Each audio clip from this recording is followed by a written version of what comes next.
क्या आपका दिमाग भी हर वक्त ओवरथिंकिंग का शिकार रहता है? क्या आप बिना कोई भारी काम किए भी मानसिक रूप से थका हुआ महसूस करते हैं? आज की इस भागदौड़ भरी दुनिया में जहां हर कोई बस भाग रहा है, अपने दिमाग को शांत रखना किसी सुपर पावर से कम नहीं है। स्वागत है आपका जस्ट वन बुक पर। आज हम डिकोड करेंगे मशहूर प्रोडक्टिविटी एक्सपर्ट क्रिस बेली की लाइफ चेंजिंग किताब how to calm your mind. ये किताब सिर्फ रिलैक्स करने के बारे में नहीं है, बल्कि ये साइंटिफिक तरीके बताती है कि कैसे एक शांत दिमाग आपको ज्यादा फोकस्ड और प्रोडक्टिव बना सकता है। तो आज के इस वीडियो में हम जानेंगे वो प्रैक्टिकल तरीके जिनसे आप अपनी एंजाइटी और बर्नआउट को हमेशा के लिए खत्म कर सकते हैं। तो चलिए अपने दिमाग को रिचार्ज करने का सफर शुरू करते हैं।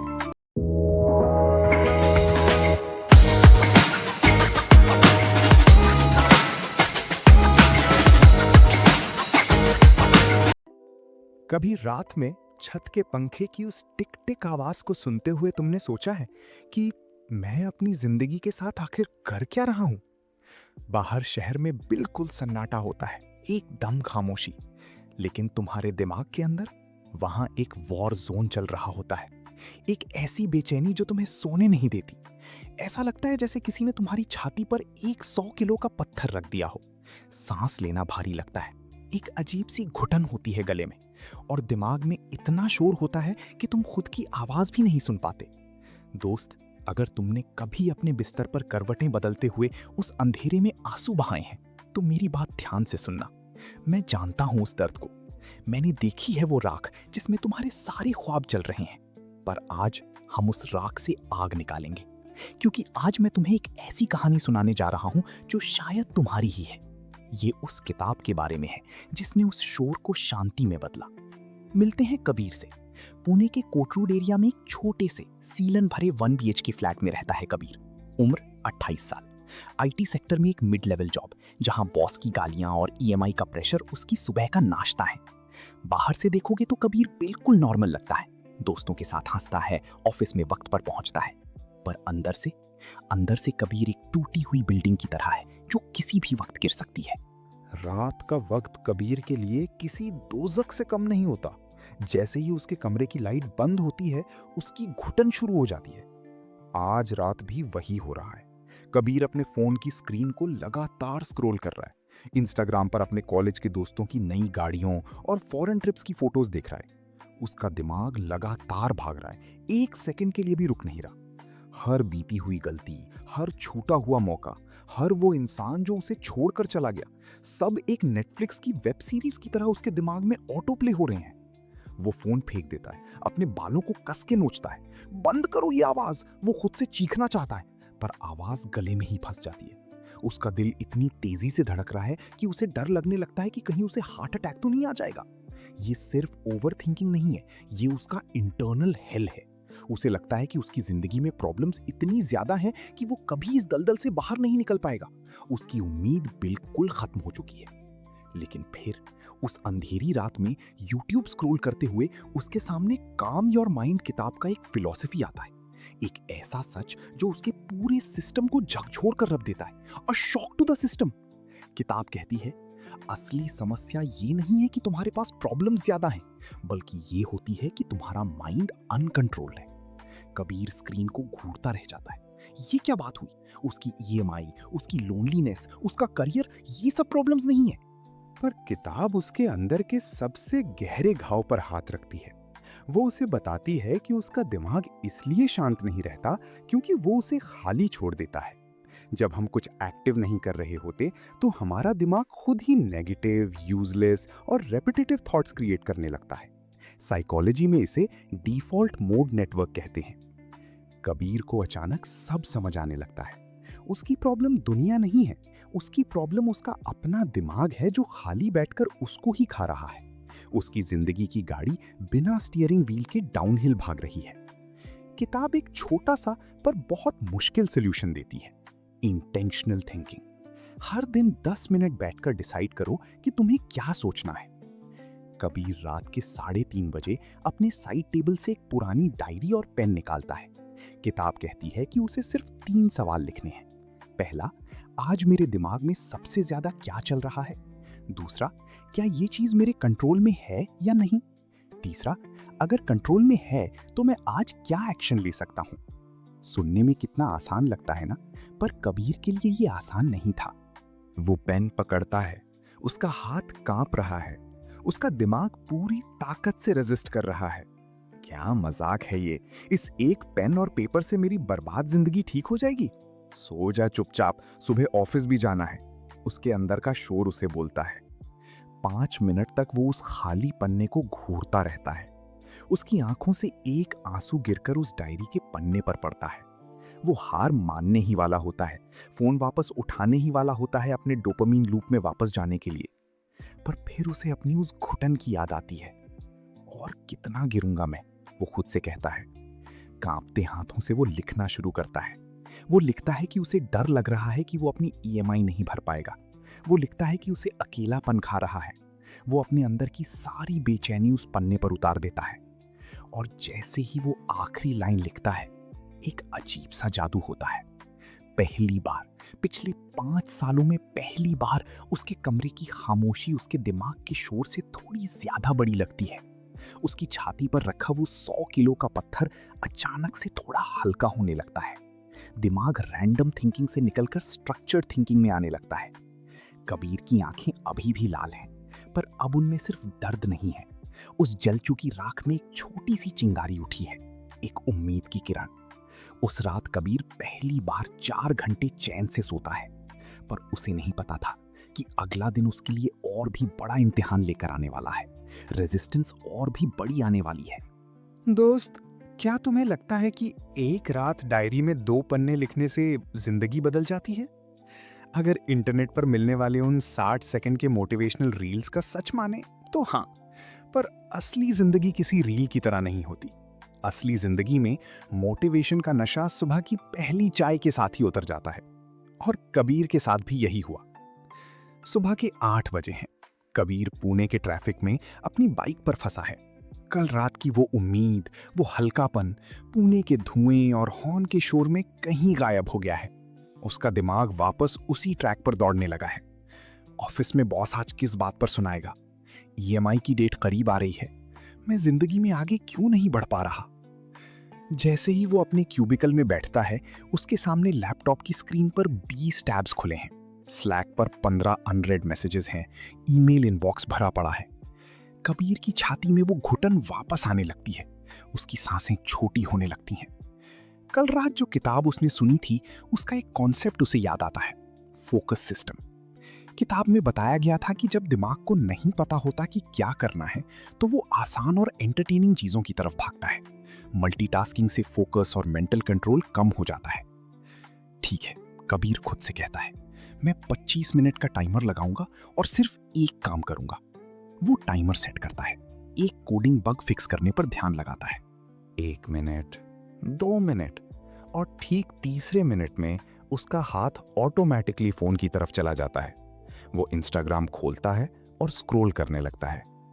10 मिनट बाद जब उसे होश आता है, तो उसे खुद पर इतनी घिन आती है कि वो फोन डेस्क पर पटक देता है। मैं एक फ्रॉड हूं, उसके दिमाग के अंदर वो आवाज चीखती है।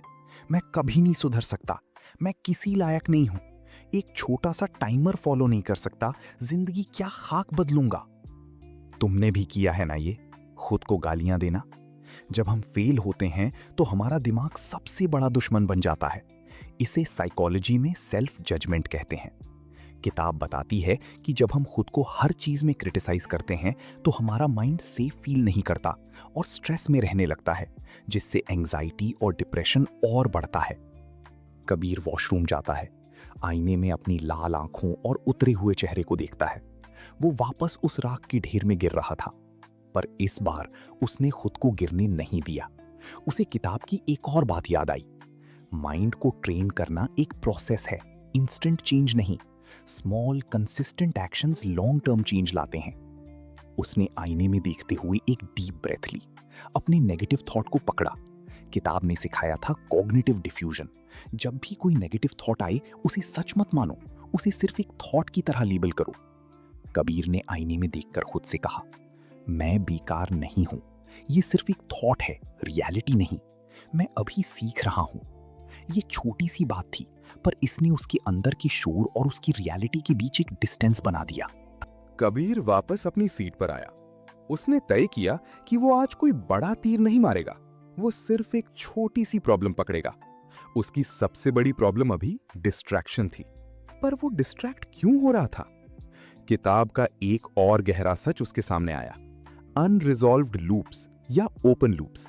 स्टैनफोर्ड रिसर्च कहती है कि हमारा दिमाग उन कामों को ज्यादा याद रखता है जो अधूरे छूट गए हैं। इसे ज़ेगार्निक इफेक्ट कहते हैं। कबीर का दिमाग इसीलिए शांत नहीं था क्योंकि उसके अंदर 50 चीजें शुरू थीं, पर खत्म एक भी नहीं हुई थीं। मम्मी की दवाई लाना, कार की सर्विस, क्लाइंट का अधूरा ईमेल, दोस्त का उधार, ये सब ओपन लूप्स थे जो उसके दिमाग की बैटरी खा रहे थे। कबीर ने एक ब्लैंक पेपर लिया। वो सबसे मुश्किल काम करने जा रहा था, ब्रेन डंप। उसने तय किया कि अगले 5 मिनट तक वो सब कुछ पेपर पर उतार देगा जो उसके दिमाग में चल रहा है। पेन पेपर पर रखते ही रेजिस्टेंस फिर आई। भाई, कोड लिखना है, ये क्या टाइम वेस्ट कर रहा है, दिमाग ने कहा। पर कबीर ने इस बार दिमाग की नहीं सुनी। वो लिखता गया। उसने 22 अधूरे काम लिख डाले। इमोशनली ये प्रोसेस उसके लिए किसी टॉर्चर से कम नहीं था। अपनी सारी प्रॉब्लम्स को एक साथ पेपर पर देखकर उसकी बेचैनी बढ़ गई। पर अब अगला स्टेप बाकी था। किताब के हिसाब से अब हर पॉइंट के आगे लिखना था एक्शन, इग्नोर या लीडर। कबीर ने लिस्ट देखी। एक पॉइंट था क्लाइंट को कल की मीटिंग की समरी भेजना। ये एक ऐसा ओपन लूप था जो कल से उसे परेशान कर रहा था। उसने डिसीजन रूल अप्लाई किया। अगर कोई काम 2 मिनट में हो सकता है तो उसे तुरंत कर दो। कबीर ने तुरंत ईमेल खोला। सिर्फ 90 सेकंड्स लगे उस ईमेल को टाइप करके सेंड दबाने में। सेंड। दोस्त, उस एक क्लिक की आवाज कबीर के कानों में किसी मधुर संगीत की तरह बजी। जैसे ही उसने उस काम के आगे एक बड़ा सा टिक मार्क लगाया, उसकी छाती का वो 100 किलो का पत्थर थोड़ा और हल्का हो गया। उसके दिमाग को एक क्लोजर मिला। उसने अपने ओपन लूप को बंद कर दिया था। उस दिन कबीर ने कोई पहाड़ नहीं तोड़ा। उसने सारी लिस्ट खत्म नहीं की। उस दिन भी वो 2 बार इंस्टाग्राम पर डिस्ट्रैक्ट हुआ। पर फर्क ये था कि आज रात जब वो अपने कोथरूड के उस 1 BHK फ्लैट में वापस आया तो उसके अंदर वो पुरानी घुटन नहीं थी। उसने अपने इंटरनल हेल से बाहर आने का पहला कदम रख दिया था। उसे समझ आ गया था कि उसका दिमाग कोई मॉन्स्टर नहीं है, बस एक भटका हुआ बच्चा है जिसे सही डायरेक्शन की जरूरत है। उसने एक छोटी सी जंग जीत ली थी, पर उसे नहीं पता था कि असली और सबसे बड़ी जंग अभी बाकी है। जिंदगी का एक ऐसा झटका उसके रास्ते में था जहां उसे अपनी सारी थ्योरी को प्रैक्टिस में बदलना होगा, वरना वो वापस उसी अंधेरे में गिर जाएगा। दोस्त, क्या तुम्हें लगता है कि जब हम खुद को सुधारने की कोशिश करते हैं तो जिंदगी अचानक से एक रोमांटिक मूवी की तरह आसान हो जाती है? नहीं, असलियत में जब तुम बदलने की कोशिश करते हो तो जिंदगी तुम्हारा सबसे बड़ा इम्तिहान लेती है। वो तुम्हें इतनी जोर से धक्का देती है कि तुम्हारे घुटने छिल जाते हैं, ताकि वो देख सके कि तुम्हारे अंदर उठने की कितनी आग बाकी है। और कबीर के साथ भी यही हुआ। उसने छोटे छोटे कदम उठाने शुरू किए थे, पर उसे नहीं पता था कि एक तूफान उसकी तरफ तेजी से बढ़ रहा है। फ्राइडे की दोपहर थी। पुणे में बाहर तेज बारिश हो रही थी और अंदर ऑफिस में कबीर के क्यूबिकल के पास मौत जैसा सन्नाटा था। उसके बॉस ने अभी अभी उसे पूरे फ्लोर के सामने बुरी तरह जलील किया था। एक क्लाइंट का बड़ा प्रोजेक्ट क्रैश हो गया था और सारा ब्लेम कबीर पर डाल दिया गया। बॉस के आखिरी शब्द कबीर के दिमाग में किसी हथौड़े की तरह बज रहे थे। You are useless Kabir. अगर मंडे तक ये ठीक नहीं हुआ तो HR अपनी फाइनल मेल भेज देगा। तुम्हारी नौकरी जा रही है। नौकरी जा रही है, ये सिर्फ 4 शब्द नहीं थे, ये कबीर की जिंदगी का एंड गेम था। उसके दिमाग में इमरजेंसी सायरन बजने लगे। नौकरी गई तो EMI कैसे भरेगा? कोथरूड का ये छोटा सा फ्लैट छीन लिया जाएगा। घर वालों को क्या मुंह दिखाएगा? उसकी छाती में वो घुटन वापस आ गई, इस बार और भी ज्यादा खतरनाक रूप में। उसके हाथ कांपने लगे और सांसें इतनी तेज हो गईं कि उसे लगा उसका दम घुट जाएगा। वो वॉशरूम की तरफ भागा और एक क्यूबिकल में बंद होकर जमीन पर बैठ गया। आंसू उसकी आंखों से बहने लगे। मैं चाहे कितनी भी कोशिश कर लूं, मैं हमेशा हार ही जाऊंगा, उसने रोते हुए सोचा। ये वो पल था जहां 99% लोग टूट जाते हैं, डिप्रेशन के उस अंधेरे दलदल में वापस गिर जाते हैं। कबीर खुद को पूरी तरह खत्म महसूस कर रहा था, पर तभी उस रोते हुए कबीर को उस किताब का सबसे गहरा और कॉम्प्लेक्स सच याद आया। उसने सीखा था कि उसकी प्रॉब्लम बाहर की दुनिया नहीं है, बल्कि उसका कंट्रोल इल्यूजन है। किताब कहती थी कि हमारा दिमाग सेफ्टी चाहता है, इसलिए वो हर चीज को प्रिडिक्टेबल बनाना चाहता है। और जब रियलिटी अनप्रिडिक्टेबल होती है, तभी ऐसी भयानक एंजाइटी पैदा होती है। बॉस का गुस्सा, क्लाइंट का रिएक्शन, जॉब की अनसर्टेनिटी, ये सब देखकर कबीर का दिमाग ओवरथिंक कर रहा था, क्योंकि वो उस चीज को कंट्रोल करने की कोशिश कर रहा था जो उसके हाथ में थी ही नहीं। उसे एक और थ्योरी याद आई, the 2 second rule, pause gap. किताब ने सिखाया था कि जब भी कोई बड़ा इमोशनल ट्रिगर आए तो तुरंत रिएक्ट मत करो, सिर्फ 2 सेकंड के लिए रुको और अपनी बॉडी को ऑब्जर्व करो। ये छोटा सा पॉज तुम्हारी दिमाग के प्री फ्रंटल कॉर्टेक्स को एक्टिवेट कर देता है और ऑटोमेटिक रिएक्शन को तोड़ देता है। कबीर ने अपनी आंखें बंद की, 1, 2, उसने लंबी सांस ली। उसने ऑब्जर्व किया कि उसके कंधे कितने टेंस थे और उसका दिल कितनी तेजी से धड़क रहा था। उस 2 सेकंड की खामोशी ने उसके दिमाग के भयानक शोर, मेंटल नॉइस के बीच एक दरवाजा खोल दिया। वो जमीन से उठा, उसने आईने में अपने आंसू पोंछे। आज वो उस राख में जलने को तैयार नहीं था, आज वो लड़ने वाला था। उसने अपने फोन का नोटपैड खोला और किताब की सबसे पावरफुल टेक्निक का इस्तेमाल किया, कंट्रोल सर्कल मेथड। किताब के हिसाब से लाइफ की हर प्रॉब्लम को 3 सर्कल्स में डालना होता है। कांपते हाथों से कबीर ने लिखना शुरू किया। 1, सर्कल 3, मेरे कंट्रोल से बाहर, बॉस का मूड, क्लाइंट का डिसीजन, प्रोजेक्ट का पास्ट में क्रैश होना, इकोनॉमिक कंडीशंस। कबीर ने इस लिस्ट को देखा और खुद से बोला, इस पर मैं चाहे 100 घंटे रो लूं, ये नहीं बदलेगा, let it go. Second, circle 2, partially control में, जॉब को बचाना, एचआर को समझाना, नई जॉब के लिए अप्लाई करना। थर्ड, सर्कल 1, 100% मेरे कंट्रोल में, एक्शंस एंड एफर्ट्स, अगले 48 घंटे तक बिना सोए उस कोड को फिक्स करने की कोशिश करना, अपना रेज्यूमे अपडेट करना, आज रात आराम से सोना ताकि दिमाग काम करे, अपने इमोशंस को ट्रिगर ना होने देना। और फिर अपने फियर ऑफ अनसर्टेनिटी को खत्म करने के लिए उसने अनसर्टेनिटी टॉलरेंस का फ्रेमवर्क लगाया। उसने खुद से पूछा, वर्स्ट केस सिनेरियो क्या हो सकता है?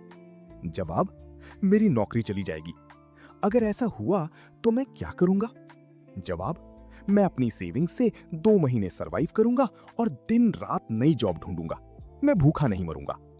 अभी इस समय मैं क्या कर सकता हूं?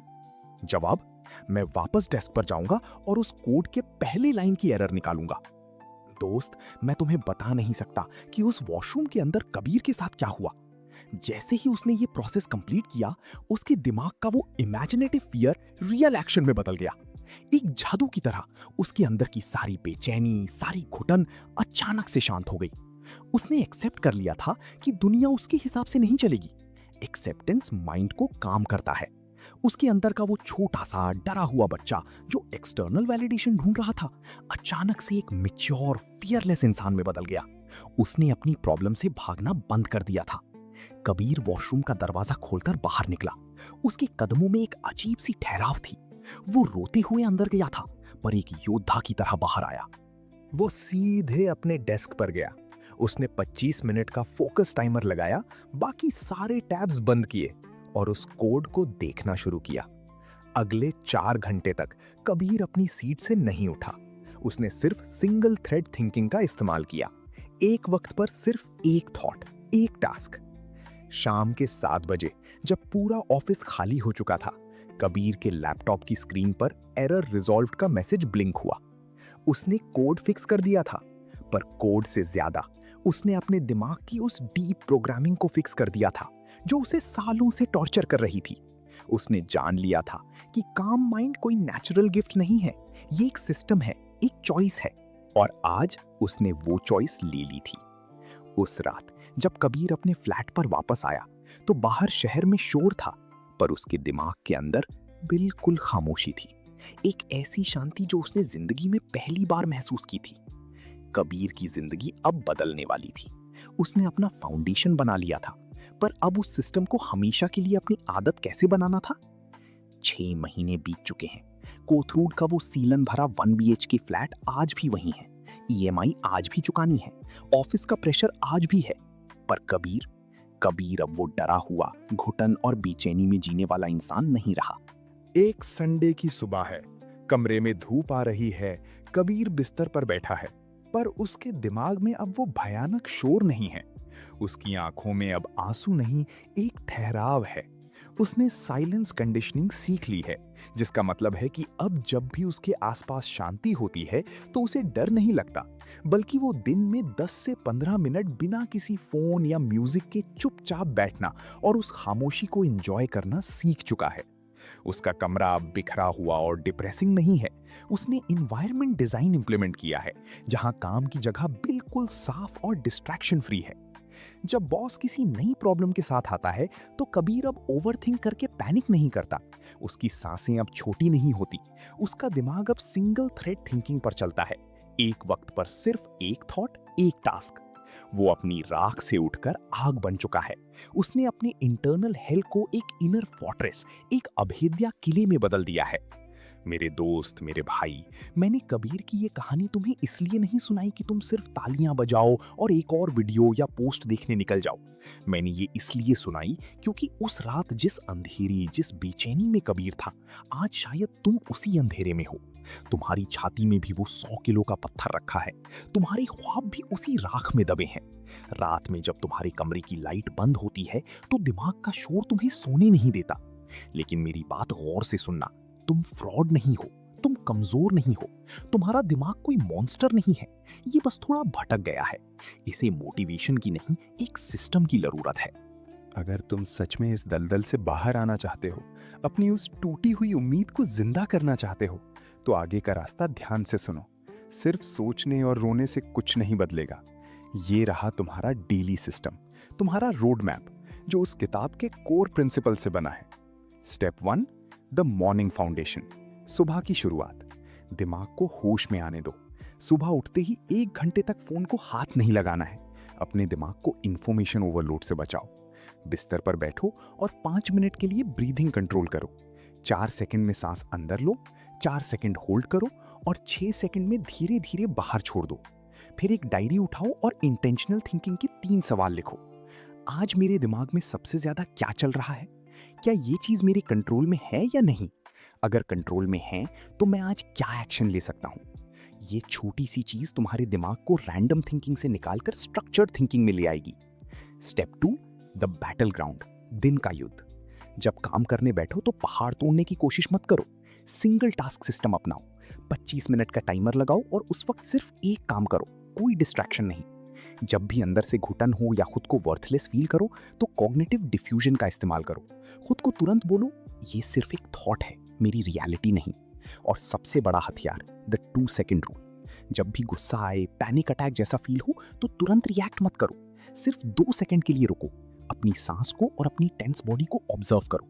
ये 2 सेकंड का पॉज तुम्हारी ऑटोमेटिक रिएक्शन को तोड़ देगा और तुम्हें इमोशनल कंट्रोल देगा। Step 3, the detox. शाम का सुकून। दिन भर जो कचरा दिमाग में भरा है उसे निकालना पड़ेगा। इंफॉर्मेशन डाइट पर जाओ। फालतू की रील्स और नेगेटिव न्यूज़ को कट करो और जो देखो उसे प्रोसेस करने की आदत डालो। शाम को कमरे की घुटन से बाहर निकलो। 20 से 30 मिनट वॉक करो या एक्सरसाइज करो, ताकि दिन भर का दबा हुआ स्ट्रेस और नेगेटिव इमोशंस फिजिकल मूवमेंट के जरिए बाहर निकल सकें। अपनी एनर्जी लीक्स को पहचानो और बंद करो। Step 4, the closure. रात का शांति समझौता। सोने से पहले अपने सारे ओपन लूप्स, अधूरे काम को बंद करके सोना है, वरना वो पूरी रात बैटरी खाएंगे। बिस्तर पर जाने से पहले 5 मिनट का ब्रेन डंप करो। दिमाग में जो भी डर, बेचैनी या कल के काम चल रहे हैं, सब पेपर पर उतार दो। उसके आगे लिखो कि उसे कब करना है, एक्शन, इग्नोर या लेटर। फिर उस डायरी को बंद करो। दिमाग को एक क्लोजर दो ताकि उसे लगे कि सब कंट्रोल में है। दोस्त, आखिरी बात हमेशा याद रखना, माइंड को शांत करना कोई नेचुरल गिफ्ट या जादू की छड़ी नहीं है। ये एक डेली सिस्टम का रिजल्ट है। अचानक से एक दिन में सब ठीक नहीं होगा। शायद कल तुम फिर फेल हो जाओ, शायद कल रात तुम फिर से उस बेचैनी में घिर जाओ और अपना फोन उठा लो। पर जब गिरोगे तो खुद को जलील मत करना। याद रखना कि मैं अभी सीख रहा हूं। तुम्हारा असली युद्ध इस दुनिया, बॉस या ईएमआई से नहीं है। तुम्हारा सबसे बड़ा युद्ध तुम्हारे अपने दिमाग के अंदर चल रहा है। और ये जंग तुम्हें जीतनी ही होगी, अपने ख्वाबों के लिए, अपनी उस आखिरी उम्मीद के लिए जो अभी भी तुम्हारे अंदर बाकी है। उस दर्द, उस घुटन और उस राख को अपना हथियार बनाओ। आज रात जब तुम्हारे कमरे में सन्नाटा होगा तो अपने दिमाग को शोर मत मचाने देना। उठना, एक पेन और पेपर उठाना और अपना पहला कदम रखना। तुम अकेले नहीं हो इस लड़ाई में। उठ, अपनी दिमाग की लगाम अपने हाथ में ले और अपना हक छीन ले जिंदगी से।